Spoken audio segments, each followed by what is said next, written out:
Jinggoy Estrada versus Migs Nograles.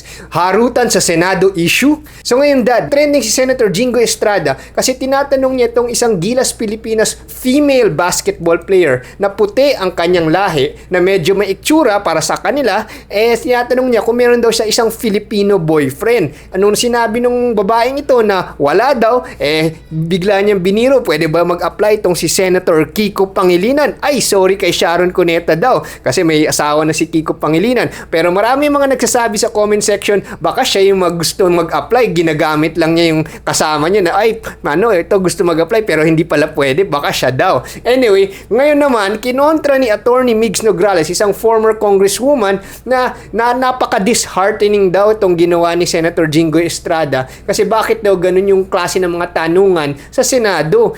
Siyempre, dapat meron daw sang respect sa mga kababaihan. So ngayon dad, ano nakikita mo sa mga nangyari dito? Totoo bang parang nilalandi niya itong babaeng to kahit na sinasabi naman ng ating senador na wala namang malicious intention doon? Siguro sabihin natin kapilyuhan, no? Siguro at the very least may kapilyuhan do sa kanya mga tanong, no? Saka sa kanya mga body language, no? Yung mga body movement na sinasabi natin. Well, of course, we understand as a man na minsan may mga kapilyuhan tayo. The only difference is kasi this is in public, number one. Number two, he is a government official, no? So yun ang challenge kasi dito, no? Kasi nga may point si Attorney Migs, no, nung sinasabi niyang number one, disheartening kasi nga being a public official, you should not be doing that, especially in public and in television, no? So number two, siyempre kasi nga women should be respected, ano? So whether in public or not, no? So I mean say if he has interest or he finds her beautiful kasi showing it publicly and asking the woman in front of TV and at the same time because he is a government official, and then that makes it a little bit really kumbaga unusual, no? So parang tingin ng mga kababaihan na babastusan o kabastusan yung kanyang ginagawa, no? Bagamat kung titingnan mo, it's a gesture of parang interest, no? But the problem is kasi nga he is a public official, he should not be doing that in public. So we understand the reactions or the actions of both parties, no? But again, ang siguro may papayo ko lamang, no, to all government officials and public officials and to us all, to all of us, no, we as men, we should be gentlemen, no, kasi nga we must remember that dealing or treating a woman, we must remember our mother, our sisters, or if we have children na babae rin, no, we don't want that to be done unto them. Di ba? Meron nga tayong, kumbaga, golden rule ng ating mga kabataan. As grade 1 pa lang, tinuturo sa atin sa eskwela niya, no? Don't do unto others what you don't want to be done unto you, no? So what if it is your wife who is being treated like that, or your sister, or your mother, no? Would you also be happy, no? Yun ang tanong lang doon. If you think that you will not be happy with that kind of treatment by another man to your loved one na babae, whether girlfriend or asawa or anak, then I think, as gentlemen, we should also not do that to other women. Yun lang ang nakikita ko rito.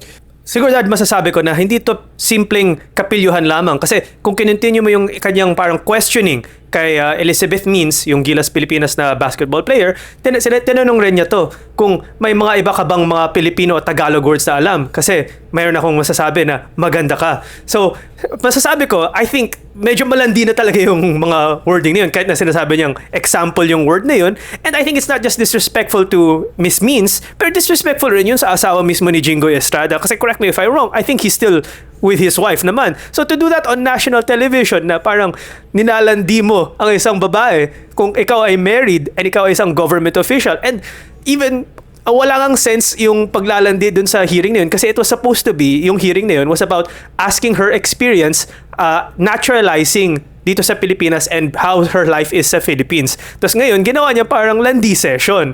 And sa totoo lang, medyo disappointing rin si Senator Kiko Pangilinan kasi nung parang pinapasa ni Senator Jinggoy Estrada kay Kiko Pangilinan na baka pwedeng mag-apply bilang Filipino boyfriend to, pero sorry kay Sharon Cuneta, tumawa lang si Senator Kiko Pangilinan at sabi niya, ay magagalit si Commander dyan.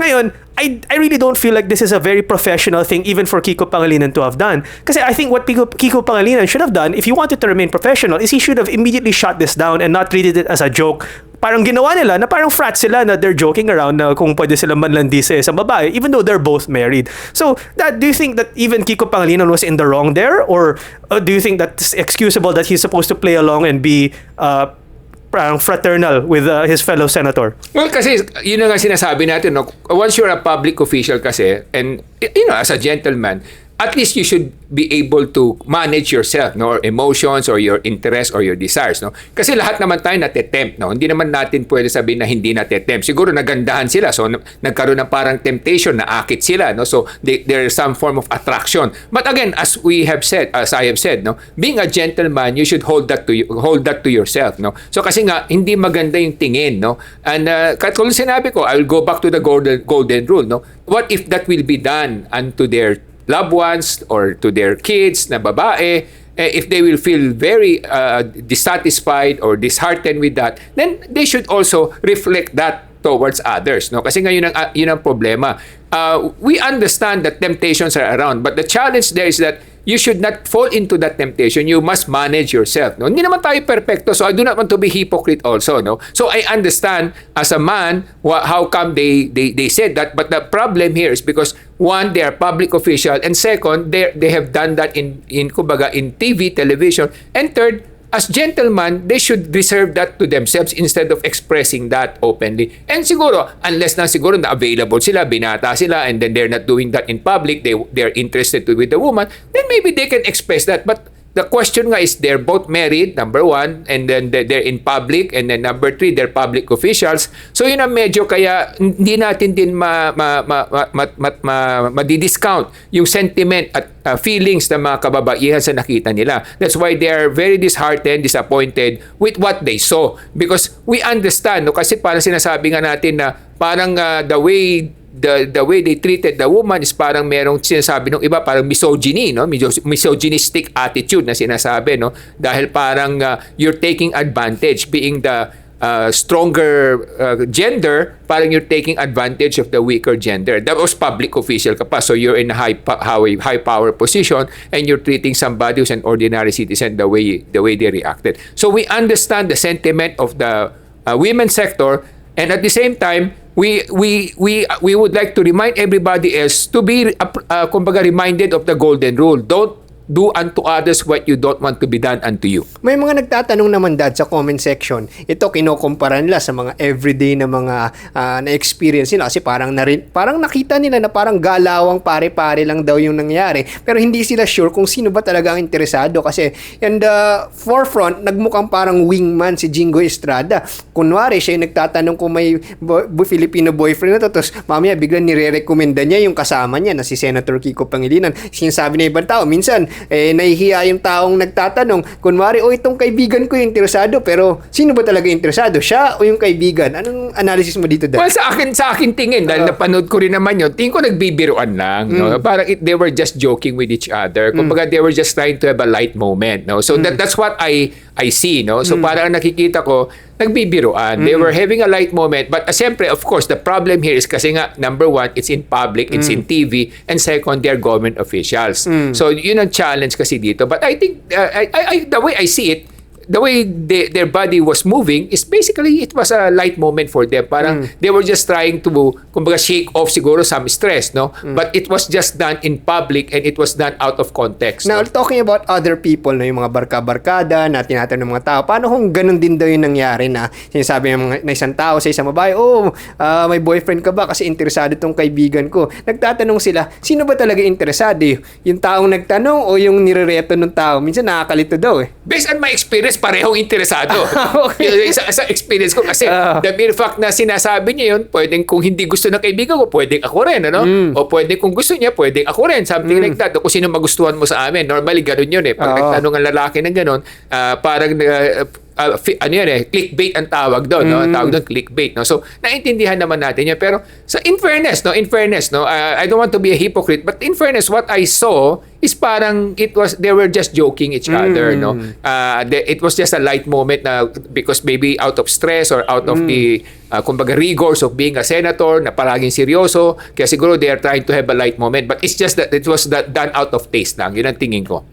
Kaya mga kababayan, naniniwala kami na dito sa Ilocano Defenders Party List, edukasyon ang solusyon sa pag-angat ng bayan. Kasi pag edukado ang buong bayan, mula kabataan hanggang nakapagtapos lahat ng kolehiyo, lahat ng tao matututunan kung ano yung mga tama at mali sa lipunan at kung paano magsalita ng tama sa publiko. At kapag edukado lahat ng tao, tadami ang kanyang option sa pag-angat sa buhay. Para sa edukasyon, ako si Morgan Sayan, yung coach ng bayan.